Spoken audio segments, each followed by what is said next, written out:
Monsieur le Président, chers collègues, je souhaiterais bien sûr revenir sur la situation politique inédite que nous vivons, car nous, responsables politiques, justement si nous sommes responsables, devons prendre la mesure des devoirs qui sont les nôtres.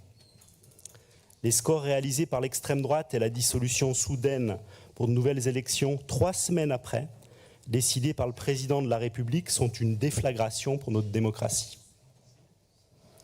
Il y a évidemment un malaise profond dans la population qui arrive à son paroxysme et qui sanctionne l'incapacité du président Macron et ses gouvernements successifs au pouvoir depuis 7 ans à traiter les sujets qui préoccupent nos concitoyennes et nos concitoyens. Les fins de mois difficiles, les aléas climatiques, la disparition des services publics, dans les campagnes et les quartiers populaires, la complaisance avec les riches de ce monde. Ce matin encore, le Premier ministre a annoncé qu'il ferait passer par décret la réforme de l'assurance chômage avant le résultat des élections législatives. Il s'enferme encore et encore dans la brutalité sociale qui continue d'appauvrir. L'inquiétude est telle que nous devons tout faire pour réinsuffler l'espoir dans notre pays. Nous sommes regardés non seulement par les Européens qui, comme nous, ont voté, mais au-delà, par le monde entier, à quelques jours finalement seulement de l'ouverture des Jeux Olympiques. L'extrême droite raciste sort de cette élection renforcée en Europe et chez nous, elle pavoise, comme on le voit y compris ce matin dans cet hémicycle régional, grisé par la courte échelle que lui tend un président de la République cynique et hors contrôle. Ne nous en cachons pas, les scores réalisés par l'extrême droite en Europe sont délétères pour nos démocraties, nos libertés et nos droits. En France, c'est bien le résultat des errements d'un président et de son gouvernement qui n'attendent rien et n'écoutent personne et qui pensent que les crises sociales et écologiques n'existent que virtuellement via le prisme de ce que leur racontent leurs cabinets conseils et leurs communicants. Notre État, en piteux état, est abîmé, de plus en plus antisocial et incapable d'assurer ses missions essentielles. À force de prendre aux pauvres pour donner aux riches, de ne pas tenir la promesse de la justice et du respect, de nier les plus élémentaires besoins comme le logement, la santé, la mobilité ou le droit à un environnement sain, que pouvait-il se passer d'autre? Qui peut croire que l'extrême droite va être une solution? Qui? Parce qu'ici, à la région, comme partout ailleurs, il milite contre les droits des femmes, contre le droit des minorités, parce qu'il combat toute politique culturelle émancipatrice, parce qu'il refuse les projets de coopération internationale, parce qu'il refuse les politiques territoriales visant à réduire fractures et inégalités, parce qu'il désigne des boucs émissaires constamment en supporters fanatisés de la xénophobie. Ils sont une menace imminente contre l'état de droit et notre triptyque républicain, liberté, égalité, fraternité. Il continue de faire des promesses faciles, basées sur de fausses analyses, en feignant de ne pas comprendre la nécessité de réencastrer l'économie avec les limites planétaires. Ils défendent les lobbies, y compris étrangers comme la Russie, y compris les multinationales, et nient la crise climatique. Ils promettent le changement, mais leur programme n'est que retour en arrière et division. À des degrés divers, ils prétendent que tout peut continuer comme avant, à ceci près qu'il faudrait se haïr les uns les autres. Mais quelle folie et quel mensonge! Comme le rappellent encore et encore plusieurs dizaines de milliers de scientifiques, les reculs environnementaux, je cite, sont des menaces directes contre notre avenir commun. Mois après mois, en Inde, au Mexique, les records de chaleur, les morts et les catastrophes s'accumulent. Les déplacés climatiques se comptent désormais par centaines de milliers chaque année. La réalité, elle est là. Les patriotes de pacotille parlent constamment de sécurité. Ils feignent d'ignorer que la véritable sécurité quotidienne pour tous se construit dans l'unité et par la solidarité. Elle passe donc forcément par la lutte contre le changement climatique parce qu'il impacte toujours les plus faibles qui en sont les premières victimes.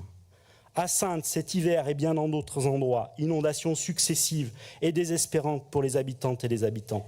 L'été dernier, îlots de chaleur invivables, pollution atmosphérique le long des routes, pesticides dans l'alimentation, nouveaux incendies de forêt.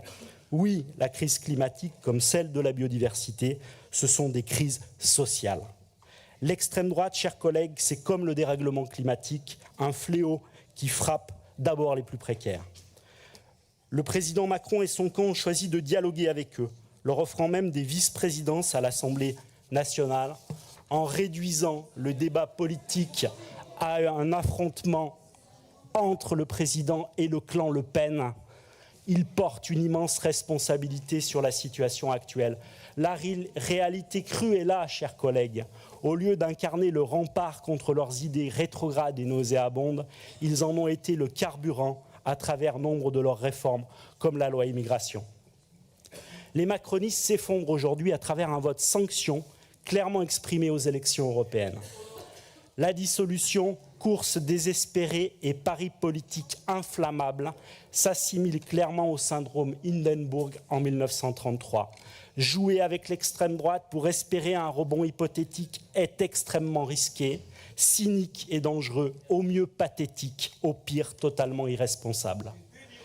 Dans ce contexte particulièrement alarmant, nous mettons toutes nos forces dans la construction d'une coalition d'union pour proposer un espoir et éviter la course à l'autoritarisme et à la haine afin de garantir nos libertés. Nous trouvons le chemin de l'alternance grâce à un projet de rupture et une façon de faire de la politique qui permettent l'apaisement du pays et amènent des solutions aux nombreux problèmes sociaux et économiques de nos concitoyennes et concitoyens. Nous appelons avec force à ce front populaire qui finit de se construire. Et de citer sans doute Aragon ici, quand les blés sont sous la grêle, fou qui fait le délicat, fou qui songe à ses querelles. Nous réinterroger ici collectivement, peut-être salutaire pour répondre aux besoins des Néo-Aquitains. C'est ce que nous entreprenons à travers la mission d'évaluation des politiques agricoles et la méthode pourra resservir, comme l'a souligné le président de cette Assemblée. Quand un Néo-Aquitain sur 4 ne mange pas à sa faim, notre priorité c'est de faire le choix des solidarités et d'enrayer la pauvreté, de favoriser le tissu associatif précieux partout, mais plus encore là où les services publics ne sont plus. Regardez du côté du gouvernement, il préfère réduire des droits comme l'accès à l'aide médicale de l'État, faire la chasse aux chômeurs, augmenter les franchises sur les boîtes de médicaments, dérembourser et faire payer les citoyens plutôt que de faire reculer. Je ne veux pas remettre la balle au centre, mais on n'est pas là pour faire une campagne législative, excusez-moi. Qui nous empoisonnent et maintiennent des dérogations. Je peux continuer, Président, ou pas? Oui, vous pouvez continuer, simplement qui utilisent des polluants internels.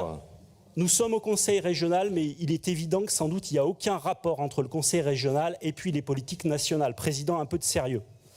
Ce qui est mauvais pour les écosystèmes est mauvais pour nous, car nous faisons partie du vivant. Une seule santé. Nous en reparlerons lors de l'examen du PRSE 4. Et vous voyez que je reviens au centre des compétences régionales. Essayons de renforcer ensemble les solidarités, ensemble, de réussir la transition vers les transports vertueux, car faire territoire et retrouver des services publics, c'est aussi lutter contre le climat de défiance. Notre Assemblée abordera tout à l'heure cette arlésienne, le volet mobilité du contrat de plan État-région. Il pourrait se résumer en un mot, déception, mais ce mot est trop faible. Ce contrat de plan n'est pas du tout à la hauteur des attentes, car totalement sous-dimensionné. Par faute de l'État, bien plus que de la région qui a fait des efforts conséquents, nous en sommes conscients. Un seul exemple pour illustrer les manquements graves du gouvernement qui n'a pas arrêté de communiquer depuis 5 ans sur de soi-disant engagements pour le ferroviaire. La ligne Angoulême-Limoges, malgré notre motion adoptée ici même, les financements pour la régénération de cette ligne sont absents. Un reliquat tout au plus autour d'une trentaine de millions est prévu pour une étude. Nos territoires ne peuvent pas se contenter d'études, ni se résoudre à l'abandon. Très inquiétant également que ni la ligne Nantes-La Rochelle-Bordeaux, ni la POLT ne soient pas clairement identifiées comme des lignes structurantes majeures. L'État aurait très bien pu ainsi afficher un peu d'attention à des habitants et des territoires qui ont absolument besoin de ces dessertes. Le Césaire lui-même, je cite, dit « Fruit de décennies de sous-investissement et une focalisation sur le développement des LGV, le réseau classique accuse un retard préoccupant. » Finalement, au moment de voter ce CPER, on pourrait ainsi résumer les conséquences politiques de ce contrat de plan État-région en matière de ferroviaire en Nouvelle-Aquitaine. Avant, on allait en train lentement, pratiquement partout. Aujourd'hui, on va vite à peu près nulle part. Et c'est à méditer, chers collègues. Avant, on allait en train lentement pratiquement partout. Aujourd'hui, on va vite à peu près nulle part. Force de proposition, comme toujours, nous finirons cette plénière en vous proposant un vœu pour la réouverture de la ligne Lyon-Bordeaux, qui sera soumise à votre sagacité. Vœu de la région Nouvelle-Aquitaine pour demander à l'État la relance du service voyageurs sur Bordeaux-Lyon et donc la réouverture de Sillon, train d'aménagement et d'équilibre des territoires par excellence, symbole du ménagement du territoire que nous prenons bien loin de l'effet tunnel.